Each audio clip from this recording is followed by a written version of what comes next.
I'm Waverly Ann Harris, the Executive Director of Friends Life Community. Hey, I'm Megan Thomas, and I'm a licensed professional counselor in the state of Tennessee.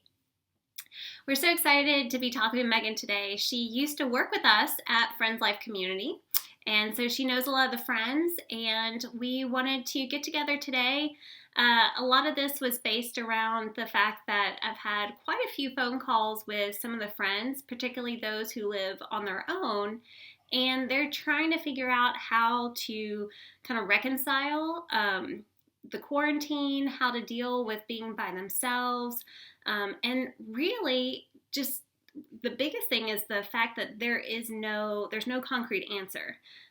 So a lot of their questions and a lot of the things they want to ease their anxiety has to do with being able to say, okay, well, when is this going to be over? When can we return to our routine? Both of the people I talked to yesterday have lost their jobs and don't know when they'll be able to return to work. And I'm finding that I don't have any specific answers to give them. And it's been really hard to be able to give them those concrete answers and telling them what to expect, because none of us know what to expect. So I'd love to hear from you just some different tips and things that you're learning from people you're talking to that might be helpful for individuals with intellectual and developmental disabilities. Yeah, well, thanks for having me. And I think everything that you said is kind of like what I've been hearing from everyone. And so I don't think it's just limited to those with intellectual disabilities. I think it's just kind of our society as a whole is kind of in this place like, oh my gosh, what am I supposed to do? My routine is so off and there's no end date. That's really something that I've been hearing a lot. There's no end date. If I could just know that June 1st we could meet up and have a party, I'd be fine. But we don't know. And so that's really difficult to cope with for anyone. I think that something that we can do that could be helpful is really refocusing into the present. I like to think of anxiety as future thinkers and depression as past thinkers. And when we're in the present, we kind of protect ourselves from those two things, which is a hard balance. But so really finding ways to be in the here and now. So for someone who particularly has a hard time with abstract concepts, being in the present would be very helpful. And a lot of times the friends are really good at focusing on what's right in front of them. Mm-hmm. What would be some great ways to help someone who, particularly if they're living on their own, but maybe isn't great at self-regulating, to be able to kind of have very specific things to focus on?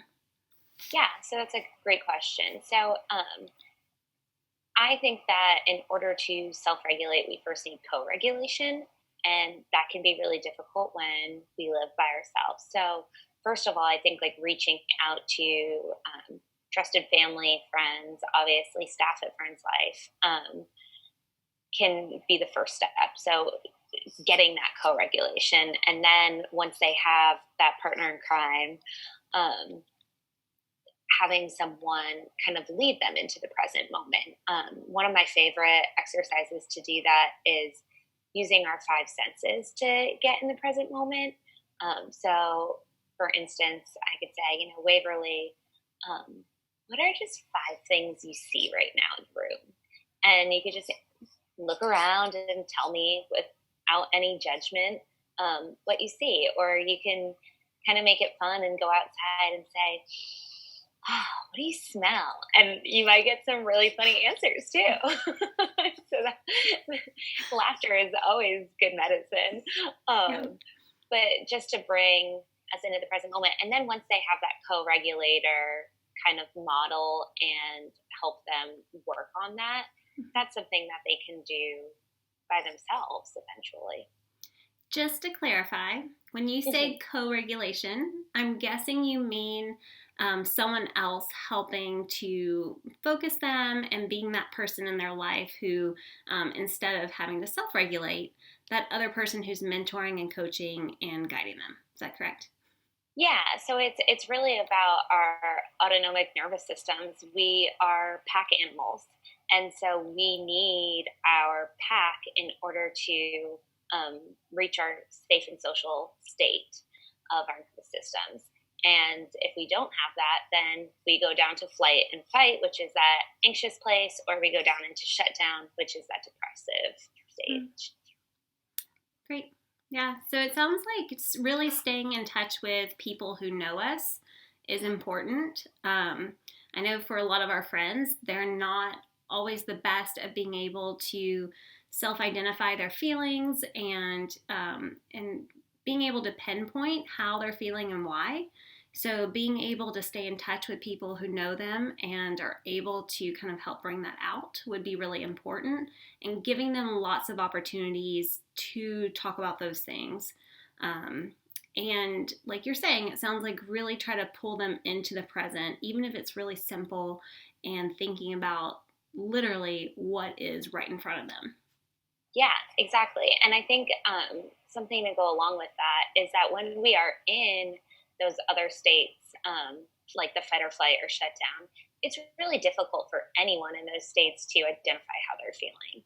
Once they're there, you kind of get flooded with that emotion. I'm thinking about like maybe a time I felt like really angry, and someone's like, well, how do you feel? And you're like, what do you mean, how do I feel? And so first connecting in relationship and then going there is the most important. So when someone's checking in, not just going straight to you, so let's do this mindfulness exercise so that we don't have to feel so anxious. It's more like of a typical conversation. Hi, how are you? Oh, tell me what's been going on. And then you can get there, because that connection, that co-regulation is a really important aspect of it. That kind of reminds me of another question I have for you. We have a lot of parents so a lot of our friends still live at home as well. And I'm sure there's a lot of family members who co-regulate a lot and are probably not taking enough time to focus on themselves. And I bet that can also be exhausting. Do you have any advice for the caregivers and those who are probably spending the majority of their time helping others kind of cope with all of this? Yeah, that's a great question. I was actually in a session earlier today with a client, and we were talking about the difference between self-care and coping skills. And we came to this conclusion that, we don't really need coping skills as much when we have a good self-care routine. So when we're already taking care of ourselves, when things come up and they're uncomfortable, our self-care routine kind of takes the place of coping skills. So really finding, when you're a caregiver, finding that time where you can take care of yourself. And that can look so different for so many different people. It might mean like putting a show on for 30 minutes and letting your dependent kind of zone out and watch a show while you get to garden, or you get to cook, or you get to nap, whatever you're needing. It might mean, like when y'all are doing cooking together, that you get to pick the music that you're listening to or something. And so finding innovative ways. Self-care isn't always like cucumbers on your eyes and baths. It can mean much smaller things, like just taking a minute to breathe even. And I feel like what I hear you saying too is the importance of not feeling guilty about that, because I think so often it's hard for caregivers to separate themselves from the person that they feel responsible for and all the things they feel responsible to do. So making sure that they give themselves permission, and even if that means hearing it from a professional, to say that that's not something you should feel guilty about. Actually, it's, goes back to the whole reason why you put the oxygen mask on first. It's actually the responsible thing to do, is take care of yourself. Yeah. And it gives your dependent the time to work on those self-regulation skills. So if you're co-regulating all the time, that's not really helping someone become self-sufficient at some point. So that can just be like a window of time where you're like, okay, I have provided you with these skills, and now you can put them into practice some. And that doesn't always look pretty, but it's providing the space for learning for your dependent as well as for your own sanity. And I think just to bring it kind of full circle, I think you brought up such a great point about focusing on having a good self-care routine, and therefore then coping skills isn't as important in the moment, because I think that's what I was thinking about a lot in terms of kind of being able to support these individuals that we were talking to, and knowing that we weren't there to really help them with the coping skills. And, whenever someone's in kind of crisis or in that fight or flight, that's not the time to teach coping skills. It's really hard to teach new skills. So really it sounds like even for individuals with intellectual disability, really trying to get those routines and habits of self-care, focusing in the moment, but having rituals and having just everyday things that can help with their self-care as well, can really help just keep them from needing those coping skills. Yeah, and assessing their values. Like, not everybody wants to work out for an hour and a half every day, right? Nope. And so, for some people, that might be a great self-care act, but for others, they're like, ew, gross.